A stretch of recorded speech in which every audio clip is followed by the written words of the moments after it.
Welcome to Mint, Marketers in Need of Therapy. Yes, we joke that we're marketers in need of therapy, but the T stands for so much more. Training, thought leadership, time-saving tips, tools, a team, enabling us to thrive as marketers. So welcome to the podcast, Anna. Anna is our ambassador for Mint, and it is an absolute pleasure to have you on. You've already been instrumental to making Mint happen and helping us out with lots of different ideas. But it'd be great if you could just tell us a bit about yourself and your career to start with. Thank you for having me on this podcast. So a little bit about myself. To start off, I come from Brazil and I moved to France and then I came here. And I actually studied law because I thought, I wanted to be a lawyer. I wanted to be the person that says objection and, saves people's lives effectively. But actually, I kind of fell into marketing. Across different sectors. I started off in property, then I went into technology, investment banking. So I've kind of put my marketing skills into different pots, into different industries. And the one thing that's always been the common thing for me is I've walked in and there's been no marketing function, there's been no marketing department. And because it's something that I've always enjoyed, I've sort of built it on my own. And every single time I've walked into a business, I've had to start from scratch pretty much every single time, having to figure out exactly what the company stands for, what their brand is, and there's never been a function where I walk in and there's already the brand guidelines available. There's no content calendar available. There's literally nothing. So I have to be able to understand the business, what it stands for, what it's trying to do with its clients, and then sort of feed that through into the different marketing aspects. And I think when you're a marketer, you're not just a marketer in the business, you're somebody that has to come in and be an educator to the entire business, because most of the time, they don't really know what marketing means. For CEOs, for a lot of my bosses has been, just make this go viral, just make this work. And, I want to, when you post something on LinkedIn, I want to see tens and thousands of engagements, of likes, and trying to make them understand that that's not how it works, and it's more of a slow burner.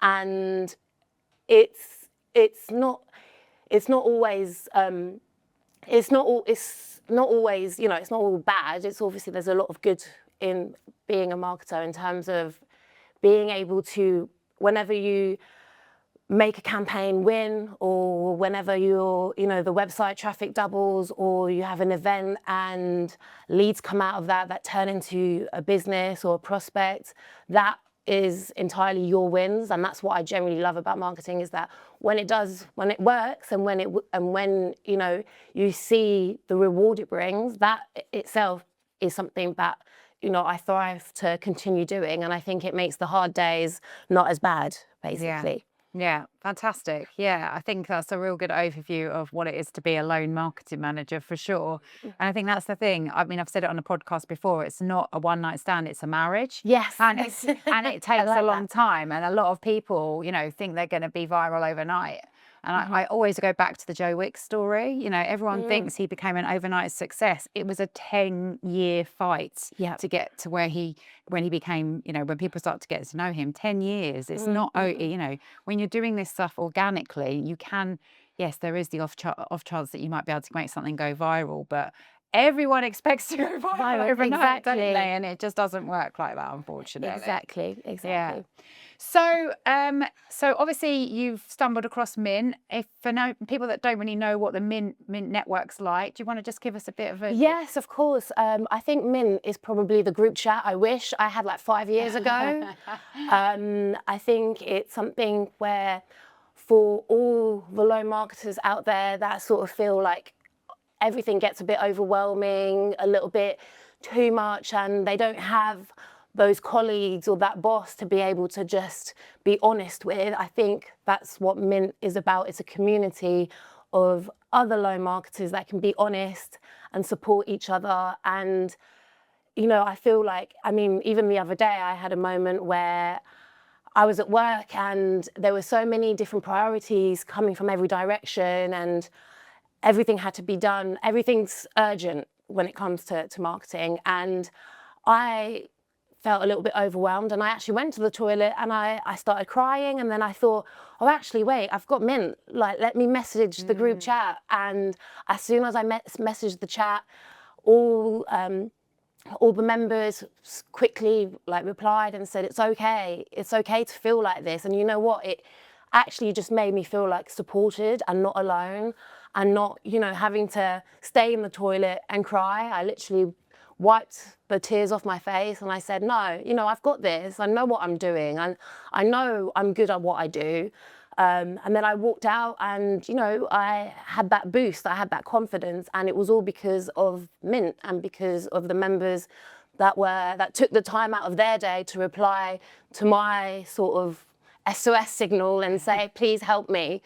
And for me, I think it's very important to have that community, because it's made me realize actually that, you know, that's the irony. It's, we call ourselves loan marketers, but actually there's thousands of us across the UK, across the world, sitting at a desk thinking, oh, you know, like, who can I speak to, you know? So I think Mint definitely is something I wish I had, like I said, like 5 to 10 years ago, because I think my career would have probably looked very different in terms, not in terms of the roles, but maybe how I felt about them.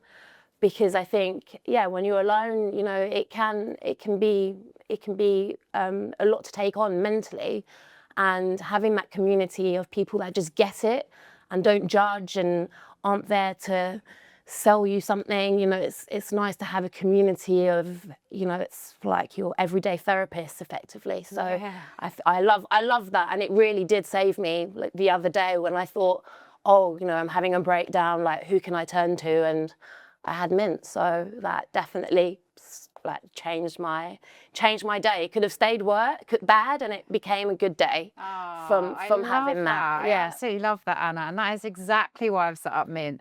I mean, the next question was going to be asked, why you champion Mint, but I think you've just answered that. I really do think you have. I honestly think it's definitely something that if you're a loan marketer out there and you really feel like there's no support and you want to give up, don't, because there is this community that is available to you, and everybody's so lovely. And I felt like I could really be myself. Like I messaged that chat, and yeah, honestly, it made my day a lot better. And so I did a glass of wine, but honestly, with Mint, yeah, it's definitely that marketing therapy that you need. That's the thing, isn't it? I think when I was a loan marketing manager, when something went wrong with the day or a manager didn't agree with something, I didn't for 1 second think that it was something wrong with what they were thinking. I just thought, I'm not good enough to do this role. Actually, this isn't a good enough idea. I need to be better. Maybe marketing isn't for me. And I just think that is what a lot of people are thinking when I'm speaking to people. And actually, this is why you got to come to Mint, really, isn't it? Because you are an amazing marketer, and when there's, you know, I think it's the only career. There's loads of memes. I've seen loads of memes about it at the moment about you wouldn't tell a solicitor how to do their job if you're not legally trained. So exactly, yeah. there's so many people out there telling you, actually, no, I think you should do this. Yeah. I'm sorry, but like, have you, like, that is marketing. That you're thinking about they don't really think about the end client. Somebody said the other day to me, just because you don't like orange doesn't mean that your clients don't like orange. Like, and it's about what they want, not about what you like. Exactly, and I think that's a battle that I struggle with constantly, in terms of, you know, I'm at work and I have my colleagues, my, you know, management always saying to me, oh, this is what you should do. You should do GEO, you should do this, and this will work. And it's not actually, you're not understanding, well, no, who are we trying to, you know, what are we trying to market? What are we trying to sell here? And, you know, it's not the people within the company, it's really our future clients, our current clients. You know, we need to be understanding what do they want and understanding their needs, and making sure that we can relay a message that resonates with our clients, not with what resonates internally. It's something that's always been a bit of a struggle, but you know, when something does land and they do listen to you, then you can feel, yeah, I had that win. That was good. And I think there is a big focus that I'm trying to bring on Mint as well, is that it is your mindset and believing in yourself, that when other people believe in you. I don't know if you've heard the podcast, I called it Be More Emily, but she doesn't get no's. And to be honest with you, I don't think I'd say no to her either. Like she's got this gravitas that just comes in, and she genuinely believes that she is really good at marketing. Sorry, she is really good at marketing.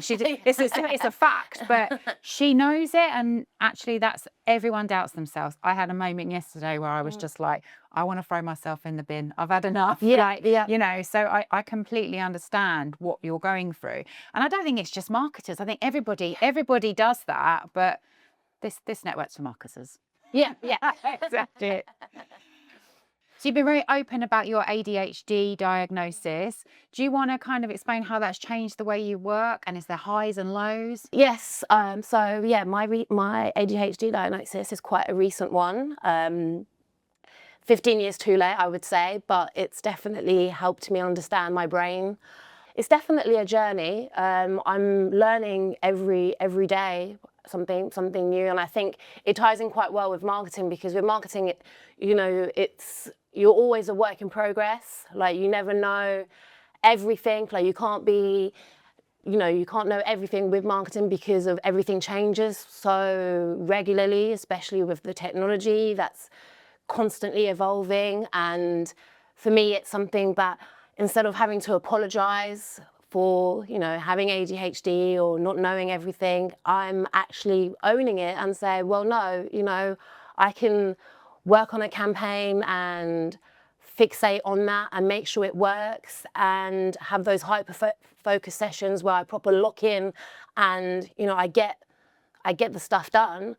And there's other times where, yeah, the self-doubt kicks in, and I have to remind myself that this is not what everybody else thinks of me, this is just me. And sometimes you are your own worst enemy, like with the self-doubt and thinking that you're not good enough and that, you know, you can't do it.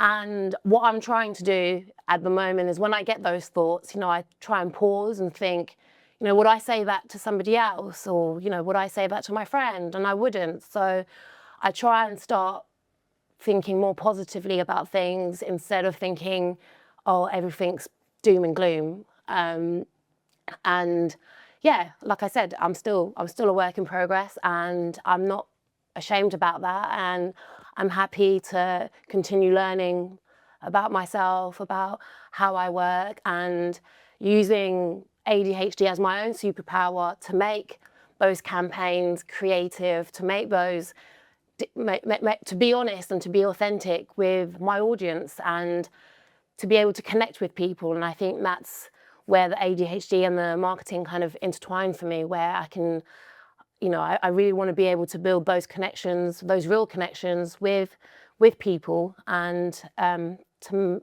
be an advocate of saying that, you know, it's okay to be different, it's okay to not always have the answers, and to just be you.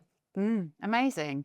And you know what? I think ADHD or not, that is how we all feel at times, what you've just described. And, you know, being super focused on a campaign is very hard when you've got loads of other things going on and all the admin in the background, etc. It is really, really hard. So, yeah, it's about not beating yourself up, isn't it? There's only so many things we can do, Anna. We're only human. We are only human, yeah. So for marketers that are struggling with their mental health, there's loads going on in the business and they're really, really struggling. I think the main concern is they're scared to ask for help. They're scared to say, I can't do all this, in case they replace them. That's what the feedback I've got. So how would you tell them, like, to talk to them and what advice would you give them? What should they do in those circumstances?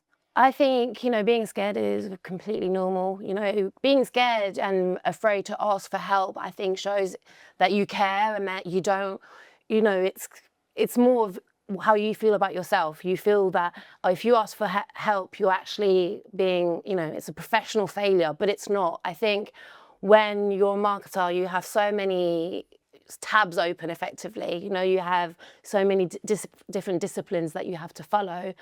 And I think asking for help is actually being resourceful, and it actually shows how competent you are by saying, actually, you know, I can't carry all this weight.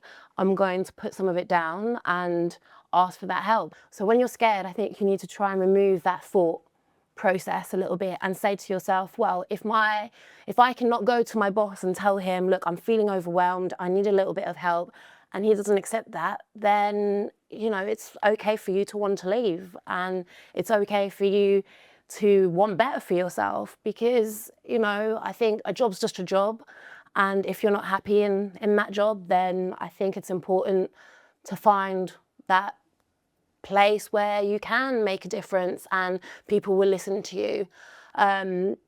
You know, and if you don't want to speak to your boss and you know you want to keep that job, then reach out to Mint and reach out to other marketers that are in the same position, that feel alone. And sometimes just talking about it sort of helps you realize to say, actually, I'm not really that scared. Like, I can actually ask him about that. Yeah, if he doesn't, let's say if he doesn't respond. If he doesn't respond, then you have your answer there, and you can, as people say, you know, one man's trash is another man's treasure. So trust me, you'll find somewhere. You deserve more. You deserve more. Everybody deserves more, and you know, I think it's important to be able to like, if a job makes you feel like you're not good enough, then I don't think that's the job for you. You know, there are plenty of positions out there where you can be valued, and even, you know, reaching out to Mint has been, you know, my go-to, and it's been my safe space where I can go with no sort of prejudice, no judgment, and say, oh, you know, today I've had a really bad day. Nobody's listening to me. Everybody's making me feel like I don't know anything, and just to be honest and raw. And I think that's what honest. Yeah, I love it. And that's the thing. I think when I was a low marketing manager, I couldn't do something. I physically did not know how to do ads. I had no idea. And they're like, just get some ads behind it. And I was like, I don't know how to go to them and say, I don't know what I'm doing with ads. I'd had children, ads have been quite new. I don't know what I'm doing. And I finally just said, I really don't know how to do this. And my boss said, let's bring a specialist in to teach you. And that was so scared. I was so scared to say that. And it's like, if you can actually go to your boss and ask, and if they're only human too, they don't know everything. I am now a boss, and you know, I don't know anything.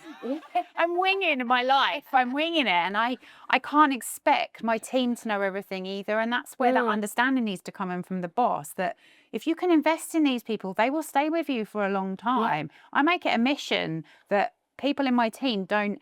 I'm not saying that they're absolutely skipping and jumping into work on a Monday morning, but they're not feeling sick on a Sunday night, dreading their Monday morning. If that is you, you are in the wrong job. You absolutely are. And it's not because you're a bad marketer, it's because you haven't got that support around you. And it's really, really important that marketers realise that. Definitely. And I really agree on that point in terms of, you know, when you ask for help and getting a specialist in, it's okay not to know everything. Because I think a lot of the time when you're a low marketer in businesses, they expect you to know everything and think it's just, you know, making things look pretty and making things, you know, posting online, and you know, and they think it's like it's all right, just, you know, do some SEO around that, and you're just like, you know, it's not that simple. And yeah, that's why I think it's when you have that support to be able to talk about the fact that you don't know it all, and it's okay to not know it, and it's okay to not be an expert at everything. You know, I think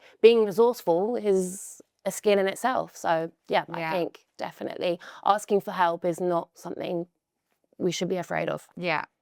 And I don't think it's bad to talk about your fails either. So from my perspective, have you ever done something, a marketing campaign, or done something in your career and it's flopped? Yes. Well, when I first started doing marketing, I was doing a marketing campaign, and it was, I think it was to do with, we were advertising like a recent deal that we had done, and I'd made it all like nice. I had got all the quotes from the client, internal, from the deal team, and everything was, I tested the campaign, everything was good, and I'm not sure what happened, but I basically put the incorrect reply to address. and it went out to my whole CRM. We've all been there, Anna. And then when people were replying, obviously they were getting an error, and so I had to quickly call IT to make sure that reply to email address, because it was a generic one, but it didn't actually go anywhere, would get forwarded to me. And the panic that I was going through, and then, you know, management had seen that, and then they were just like, oh, how can you do this? You know, this is a simple thing. And I mean, don't get me wrong, after that, I'd never done that again. Like, I've learned from it. And then I was like, oh gosh, like the feeling of that was just terrible. I mean, there's so many I can tell you about, you know, when there's been a deal that is almost closed, and I'm using WordPress to like prep the announcement, but it's not going to be announced until the following week. And for some reason with WordPress, it was in drafts, and the drafts automatically published, and it published like a week before it was announced. And, you know, I had to call the developers and say, why is this happening? And, you know, but then I'm getting all the brunt from management saying, how can you do this? You know, it wasn't supposed to be launched yet. So, you know, it's, at the time, I felt like the world was like swallowing, like the ground was swallowing me up. But sometimes with all these different platforms, sometimes there's a little bit of a technical glitch or an issue or something that you didn't know that now you know. And I think with marketing, a lot of the time, you need to have these little mistakes in order to be able to learn from them and realize, oh, okay, this is how it should be done, because you don't always know. And so, yeah, I've definitely learned from that, from, you know, when I do my campaigns and whenever I update the website, you know, I double check everything. But yeah, you know, it's something that helped me. If I hadn't had those mistakes, I wouldn't have learned and realised not to do them again. One thing I will say is that when you send out a newsletter wrong, or something happened, you've done and made a mistake on a newsletter, if you send out again with the subject, we've made a mistake, the open rate is incredible, because people love to see your fails. They want to go and see what you've done wrong. So actually, we've sometimes used that campaign. That's a campaign in itself. You know, we haven't actually made a mistake. We just want people to open it. So it's quite interesting. In fact, one of the ones Leanna saw the other day was, your booking is at 7 p.m. Saturday night for a restaurant. She hadn't booked, so she opened up. She was like, what are we talking about? Oh, we've got space. I thought that was a great one. just saying that. I thought it was great. I thought it was great. So last question. For loan marketers out there with 100 things to do, spinning loads of plates, juggling loads of balls, what one piece of advice would you give them? I'll keep it short and sweet. I'd say join Mint and have a glass of wine. And that's it. Amazing. I think that sums up Mint, actually. Mint and wine. Perfect. New name. Yeah. Fantastic. Anna, it's been a joy to have you on. Thank you so much for your time, and I appreciate it. Thank you very much. Thank you.